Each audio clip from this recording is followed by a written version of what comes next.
Di Gedung Wakil Rakyat berlangsung rapat antara Komisi 6 dengan Menteri Perdagangan Agus Suparmanto. Salah seorang anggota fraksi PKS, Rafli, melontarkan usul tak biasa, bahkan boleh dibilang sensitif. Rafli mengusulkan agar menjadikan ganja sebagai komoditas ekspor. Maklum saja, materi rapat saat itu membahas perjanjian dagang antara negara-negara ASEAN dengan negeri matahari terbit Jepang. Bisa ditebak, usulan ini bergema hingga keluar gedung parlemen. Tak mulus diterima, sembari tak menafikan tanaman marijuana ini bisa diolah menjadi obat pada beberapa jenis. Sejak zaman nenek moyang, ganja sudah dianggap sebagai tanaman herbal dan makmur untuk menghilangkan nyeri dan kecemasan. Pembahasan tentang ganja di tanah air bukan baru kali ini saja, termasuk usaha untuk melegalkan. Ujungnya selalu saja memunculkan silang pendapat. Sejumlah negara seperti Amerika Serikat, Belanda, Jamaika, dan Argentina telah melegalkan ganja. Berbeda halnya di Indonesia, isu yang kembali mencuat belakangan ini membuat Badan Narkotika Nasional buka suara. Kepala Biro Humas dan Protokol Brigjen Sulistyo Pujo Hartono termasuk yang menolak kalau ganja dilegalkan di Indonesia. Tentu saja sikap kita tentang ganja ini sudah sangat jelas ya, bahwa tujuan utama kita ya untuk mendirikan bangsa dan negara ini adalah yang pertama ini kita hendak melindungi segenap bangsa dan seluruh pada Indonesia, kemudian memajukan kesejahteraan umum, mencerdaskan bangsa, dan terus dalam perdamaian dunia. Itu tujuan kita berbangsa dan bernegara. Oleh karena itu tentu saja kalau orang hendak melegalkan narkotika, kemudian hendak mengekspor narkotika, ini sudah bertentangan sama sekali dengan tujuan pembentukan bangsa itu. Dari sisi kesehatan tak selamanya positif, apalagi efek yang ditimbulkan pun tak sedikit.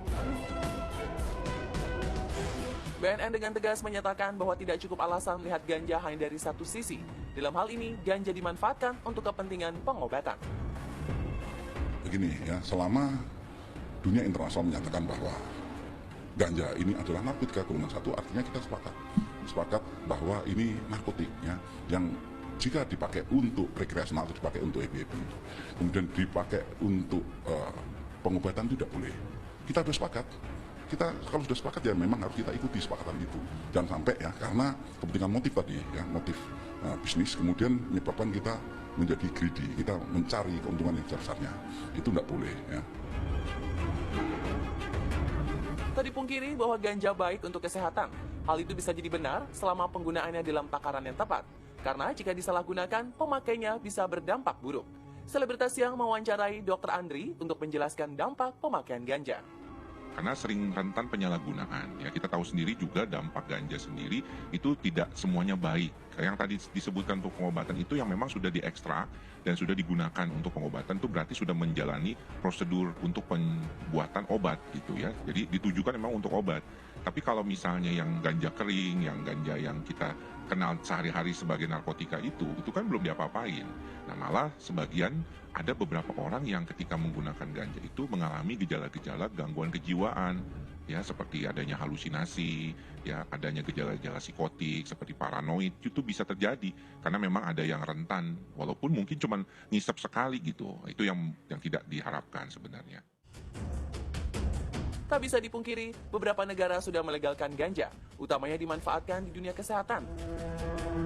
Kalau dari tanaman ganja sendiri, itu memang ada beberapa negara bagian di Amerika dan juga di negara-negara Eropa itu yang sudah menggunakannya untuk pengobatan. Salah satunya yang paling sering itu adalah untuk mengurangi nyeri. Kemudian untuk pasien kanker, dia bisa menambah nafsu makan. Ada beberapa penggunaan yang sudah diekstrak ya, jadi bukan ganja yang benar-benar seperti kayak kita daun ganja seperti itu, daun ganja kering bukan ya, udah diekstrak dijadiin obat tuh. Ada yang buat Parkinson juga. Jadi memang di negara-negara lain tuh ada beberapa, terutama negara Eropa dan sebagian besar negara bagian di Amerika. Belakangan, Rafli dikabarkan menarik usulannya agar ganja dijadikan sebagai komoditi ekspor. Kabarnya Rafli ditegur oleh partai yang mengusungnya. Sudah bukan rahasia lagi, dunia hiburan tanah air menjadi ladang subur bagi penyalahgunaan narkoba. Dicokoknya para pesohor membuktikan itu. Sepertinya kenyataan banyaknya selebritis yang berurusan dengan penegak hukum karena narkoba berbanding terbalik pada pendapat sebagian di antara mereka. Setidaknya seperti yang diungkapkan oleh Uya Kuya dan anggota grup komedi Bajai. Oh, kalau demi medis mas setuju, tapi kan sampai jangan disalahgunakan. Apapun kan sesuatu hal yang digunakan secara untuk negatif ya nggak baik. Disalahgunakan untuk negatif nggak baik. Kalau emang dibuat pengobatan baik, karena juga kan ada orang yang masak ganja untuk dimasak untuk bahan makanan gitu kan. Itu digunakannya dengan porsi yang sesuai gitu kan. Kalau untuk ganja dilegalkan seperti di California, gue nggak setuju. Bapak dua orang anak ini juga tak setuju jika suatu hari nanti ganja dilegalkan. Janganlah dilegalkan ganja lah. Kalau buat medis itu kan jalurnya beda lah. Trio komedian Bajai menyerahkan sepenuhnya kepada pemerintah, terutama untuk kepentingan medis. Bagus sih kalau selama itu dibolehkan oleh hukum negara dan selama itu menguntungkan untuk negara, kenapa enggak? Karena kan seperti kita tahu pesawat pertama Indonesia itu dihasilkan dari jual ganja.